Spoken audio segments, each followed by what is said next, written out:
दोस्तों मेरे चैनल में आपका स्वागत है। दोस्तों आज की इस वीडियो में मैं आप लोग को बताने वाला हूं कि अगर आपका जो बिजनेस है वह ई कॉमर्स का है, यानी कि यहां पर आप घर बैठे ऑनलाइन अपने प्रोडक्ट को, अपने सर्विस को सेल करते हैं, तो यहां पर ऐसे लोगों के मन में सवाल उठता है कि जीएसटी नंबर लेने का आखिर क्या प्रोसेस होता है इनके लिए। तो फिर आज की इस वीडियो में मैं इसी चीज़ को बताने वाला हूं। तो दोस्तों इसे जानने के लिए आप इस वीडियो में अंत तक बने रहें, और अगर आप मेरे चैनल पर नए हैं तो फिर चैनल को सब्सक्राइब करके बेल आइकन को भी प्रेस कर लीजिए, ताकि मैं जब भी कोई ऐसी इन्फॉर्मेटिव वीडियो आप लोग के लिए अपलोड करूं तो फिर आप लोग को उस वीडियो की नोटिफिकेशन मिल सके।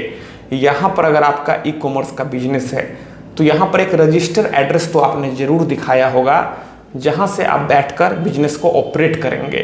तो वहाँ का आपको इलेक्ट्रिसिटी बिल देना होता है, और साथ ही साथ अगर वह रेंटेड है तो फिर आपको रेंट एग्रीमेंट देना होगा।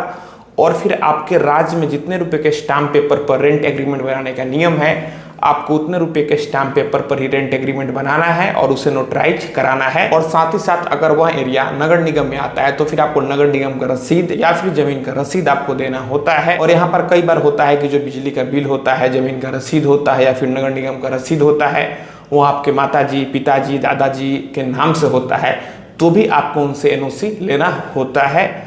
तो फिर इस तरीके से आपको जीएसटी नंबर मिल जाता है।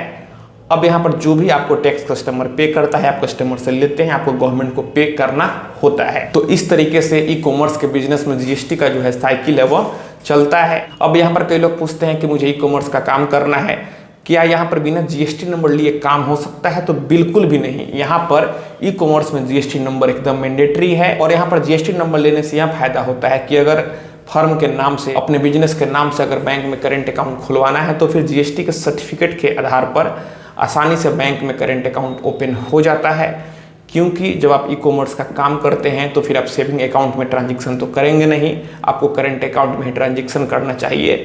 तो यहाँ पर मैंने क्लियर कर दिया कि अगर आपका जो बिजनेस है वह ई कॉमर्स का है, आप उसके लिए जीएसटी नंबर लेना चाहते हैं तो क्या डॉक्यूमेंट लगेगा। मैं फिर से एक बार समरी में बता दूं, यहाँ पर अगर आप प्रोप्राइटरशिप का फर्म है तो फिर प्रोप्राइटर के पैन पर ही सारा रजिस्ट्रेशन होता है, उनका आधार लगता है, उनका फोटोग्राफ्स लगता है, और एड्रेस प्रूफ के लिए बिजली बिल, रेंट एग्रीमेंट, ये सब लगता है। वहीं अगर कई लोग हैं तो फिर पहले पार्टनरशिप डीड बनता है, उस डीड के आधार पर पैन कार्ड बनता है, और फिर पैन कार्ड बनने के बाद उस पर सारा रजिस्ट्रेशन होता है। वहीं अगर आप प्राइवेट लिमिटेड कंपनी बनाते हैं तो फिर एमसीए के अंडर यहाँ पर सारा रजिस्ट्रेशन होता है। फिर वहाँ से जो पैन आता है उसके अनुसार जीएसटी रजिस्ट्रेशन होता है। मतलब कहने का यह है कि प्रोप्राइटरशिप में यहाँ पर प्रोप्राइटर के इंडिविजुअल पैन पर सारा काम होता है। वहीं पार्टनरशिप फर्म बनाते हैं, आप प्राइवेट लिमिटेड कंपनी बनाते हैं तो उसका अलग से पैन कार्ड होता है, उस पर सारा रजिस्ट्रेशन होता है। तो दोस्तों मैं आशा करता हूँ आपको ये वीडियो पसंद आई होगी। अगर मन में कोई भी सवाल है तो आप नीचे कमेंट बॉक्स में कमेंट करें, और अगर आप हमसे सीधे जुड़ना चाहते हैं, फोन से बात करना चाहते हैं, मन में कोई भी सवाल है तो फिर आप हमें इंस्टाग्राम पर फॉलो करें। मेरा इंस्टाग्राम पर यूजर नेम है pritesh1by84, आप हमें फॉलो करें, मैसेज करें। और अगर फोन से बात करना है तो फिर इंस्टाग्राम पर ही मैसेज करके अपॉइंटमेंट बुक कर ले। तो दोस्तों हम लोग मिलते हैं अगले वीडियो में एक नए टॉपिक के साथ। तब तक अपने और अपने परिवार का ख्याल रखें।